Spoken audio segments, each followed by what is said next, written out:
Hey, what's up, YouTube? Today I'm gonna be back to Jimmy, my nigga Jimmy, bro. He's back. The Warriors should have never won the championship. Okay, let's see how Jimmy gonna break this shit down. That's interesting because I think they should have won the championship and it was well deserved. But you know, let's get into a fucking reaction, man. Let's see how Jimmy coming on. Just didn't go our way. I don't know how many different ways to say it, but it was a special year, all things considered. And a new experience for me, Draymond Loan.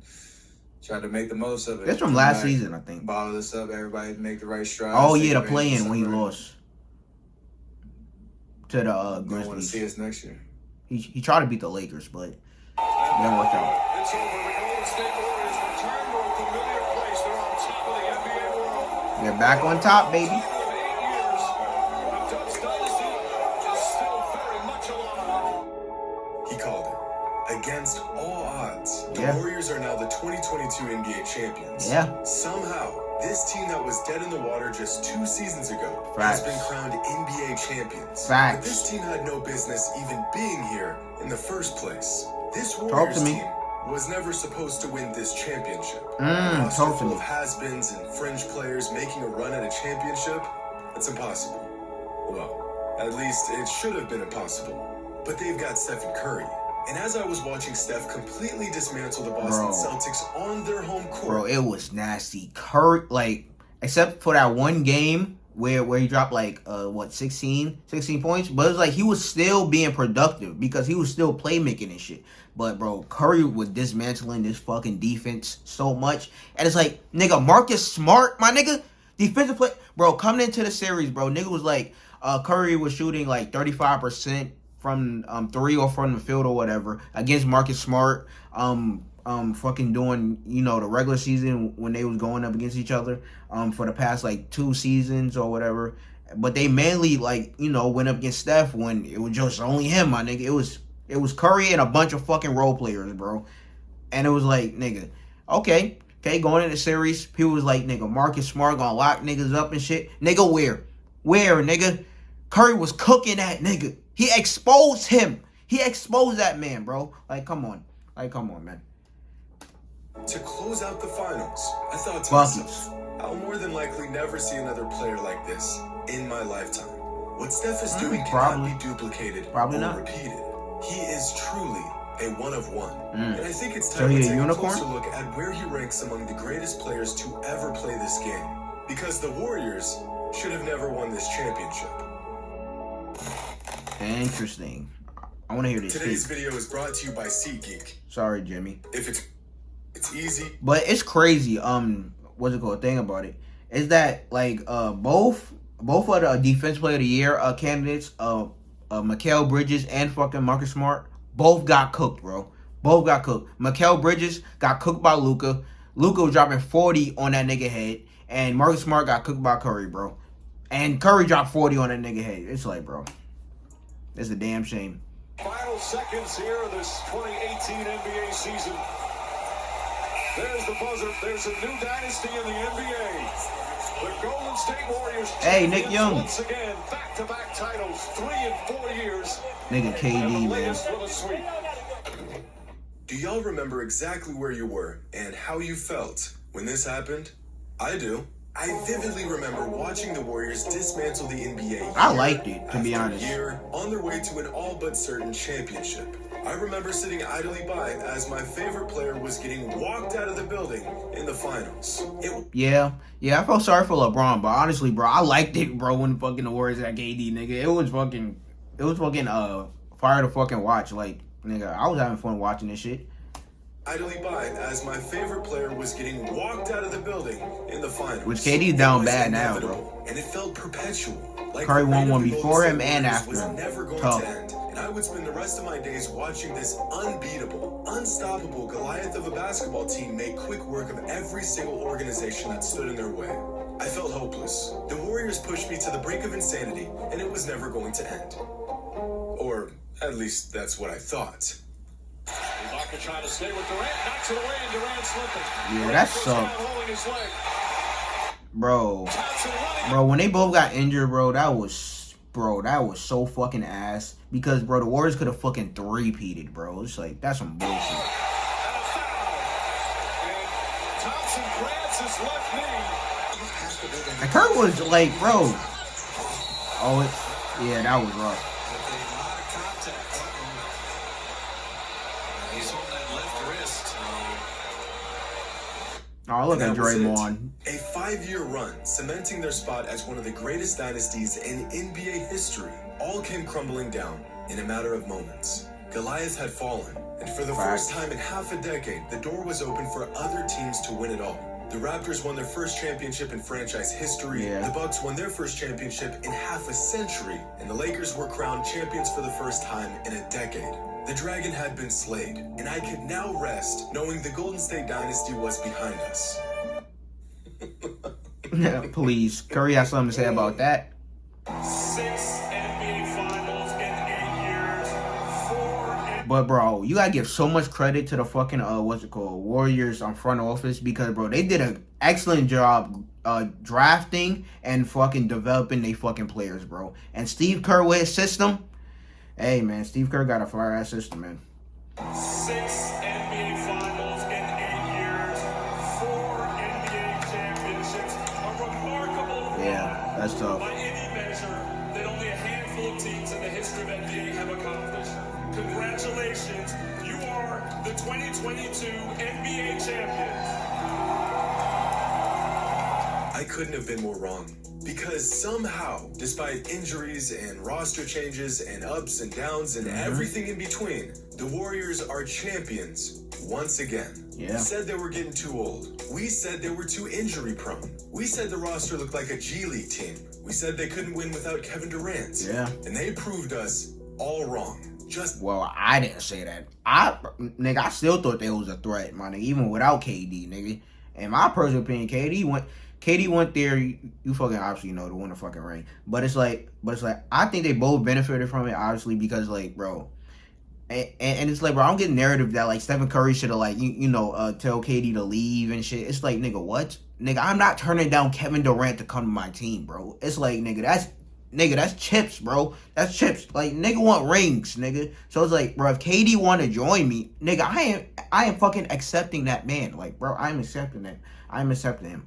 But it's like Curry and fucking and fucking KD, like, bro, bro, the Warriors needed Kevin Durant, KD needed the Warriors, so it's like, nigga, it was a win-win situation. But it's like niggas discredit fucking Curry so much, bro. When KD went there, it's like, damn, bro, like bro, y'all niggas forgot how great he is. Last season, if you told me the Warriors were going to win another championship, let alone a championship this season, I would have checked you into a mental institution. They went from one of the best teams in the history of the NBA to the worst team in the NBA to champions again in record time. Bro, that's Just far take a moment to appreciate this roster that defied all odds and became champions. Out of the 14 players that suited up in the postseason, 6 of them had 0 playoff experience. Instead of seeking out the brightest stars around the league, the Warriors went and acquired players that fit within their system and maxed out their potential. They found value in guys like Gary Payton Jr. and Otto Porter Jr. They saw immense utility in guys like Andrew Wiggins and Jordan Poole and gave them a chance to shine on the biggest stage. Even Andre Iguodala, the oldest player in the entire NBA, played a crucial role as a mentor and a leader for the Warriors throughout. No way he's the oldest. What? I thought it was Haslam. The entire NBA played a crucial role as a mentor and a leader for the Warriors throughout the playoffs. This was a masterclass on coaching, adjustments, and players buying into their role and maximizing their impact on the game. The catalyst of this improbable run, the once-in-a-lifetime talent of Stephen Curry. Before this year's playoffs, we were asked who had the most to prove and whose legacy would be altered the most with the championship. I thought maybe Chris Paul, Giannis, James Harden, maybe even Luka Doncic. But the answer all along was Stephen Curry. Because now that he has a long-awaited, well-deserved Finals MVP, the man has done it all. 4 championships, 2 MVPs, 8 All-NBA teams, 8 All-Star appearances, 2 scoring titles, an All-Star MVP, most three-pointers in NBA history, and a Finals MVP. One of the greatest careers the NBA has ever seen. And at 34 years old, he is still as incredible as ever. Now, as NBA fans, we have an unhealthy obsession with all-time rankings, moving players around on our all-time list every other week like some sort of sick game of musical chairs. But if we're going to be honest with ourselves, I think we can all agree that there are a handful of players that remain a step above everyone else. Right. And these are those players. Now, where you choose to rank these players will be different depending on who you ask. Personally, I have them ranked like this. Now, this... Let me know in the comments, do y'all agree with his list? But let me see. And to be honest, I honestly don't feel like thinking right now, but his list seemed pretty solid. Time top 10 has virtually remained the same for years. The most recent player to be on this list was LeBron James, who's been on it for about a decade now. And before him, the most recent players... Oh, wait, no, I'll put... Hey, YouTube, we back. Video stop, but what's it called? I was saying. Okay, so the list is pretty solid, right? Honestly, I don't feel like, thinking about it, to be honest, but I'll only switch fucking Kobe and put him number 4 ahead of Magic, in my personal opinion. But hey, join this exclusive club were Tim Duncan and Kobe Bryant. Regardless of where you choose to rank these players among your all-time top 10, the players that make up this top 10 haven't budged in over a decade. Recently, I was tempted to add Kevin Durant to this list, but realistically, I couldn't bring myself to remove anyone in his place, so he remains on the outside looking in. But after this championship run by Stephen Curry and his entire season as a whole... In my personal opinion, for KD to even, be, up here, bro, bro, he got to win a championship, 1 or 2, at least, as the leader of his team type shit. Even though he was the best player on the Warriors, bro, bro, he wasn't, bro, come on, bro. Bro, he drawing a 73-9 team. Come on, bro. The time has come. It's time we add a new player to this list. It's been a long time coming, and it's well-deserved. Interesting. Stephen Curry is 7? now undebatably a top 10 player of all time. And this season has... That's interesting. Let me know if y'all agree with this. Bro, he's ahead of Tim Duncan, who had 5 rings. He's ahead of Bill Russell, who have 11 rings. And he's ahead of Shaq. He got 4 rings, but it was bro, Shaq was dominant. So, that's interesting. That is really interesting, bro. Let me know in the comments if y'all agree with this, though.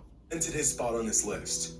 Every all-time player has won with their respective organizations. This is a definitive requirement of greatness. But only a few players made such a massive impact that the success of an entire franchise began and ended with them. Tim Duncan introduced winning basketball to San Antonio. They couldn't win before he got there, and they haven't won since he left. Michael Jordan didn't just win with the Bulls. He was the Bulls. Stephen Curry isn't just winning in a Warriors jersey. He is the Golden State Warriors. Yeah. In 2009, he came into a... Yeah, and he changed the whole game with 3-point shooting, so, hey. Struggling franchise. And over the last 13 seasons... The influence for him is there as well. See, it's one thing to come into a franchise that has seen success, one that has won before and has championship DNA. It is a completely different accomplishment to be drafted to a franchise that has never even sniffed a title and turned them into a dynasty.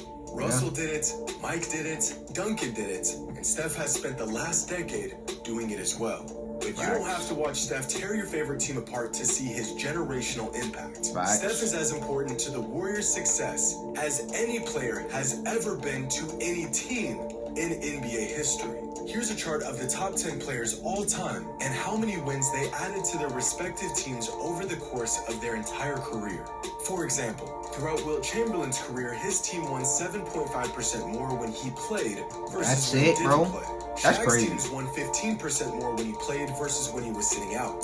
Now, anything above 10% look at Kobe, is man. incredible, and nearly all of these players are far above that threshold. When Kobe played, the Lakers won 21.5% more games than when he didn't. Larry Bird led to the direct result of the Celtics winning 22.8% more games. And, of course, the two players that have the largest impact on their team's success are Michael Jordan, and with a large gap above everyone else, LeBron James. Understandable, The most important, most impactful, game-changing player for any franchise in the history of the NBA is Stephen Curry. The Warriors win over 32% more games when Curry is playing. Bro, that is crazy. That is crazy. Bro, he's ahead of LeBron right now at 32. Bro, that is crazy. Because LeBron went to fucking 8 straight finals and shit. and Curry's at 32. Bro, that is crazy. That is versus crazy. when he's not. That is the equivalent of Steph adding an additional 26 wins for the Warriors over the course of each regular season of his entire career. Damn. Just by himself. But this isn't some sort of theoretical impact found by just using numbers. We have seen with our own eyes just how lost the Warriors are without Steph. Yeah, 2 years ago, just 5 games into the Warriors season, oh Steph my broke God, his stop hand showing on the that, bro. sideline That for the shit. remainder of the season. And in that season, the Warriors weren't just bad. They weren't just one of the worst teams in the NBA. They were literally, by far, the worst team in the entire league. Yeah, the very next facts. season, Steph returned to the lineup and the Warriors' winning percentage more than doubled. And, well, the rest is history.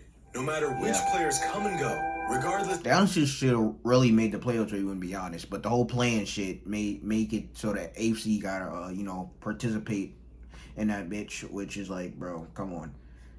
How the roster changes around him, Steph remains at the center. Like, I like playing games, but the playing shit, I really don't like. The tournament, I really don't like, because like, bro, you got a whole season to win games, bro.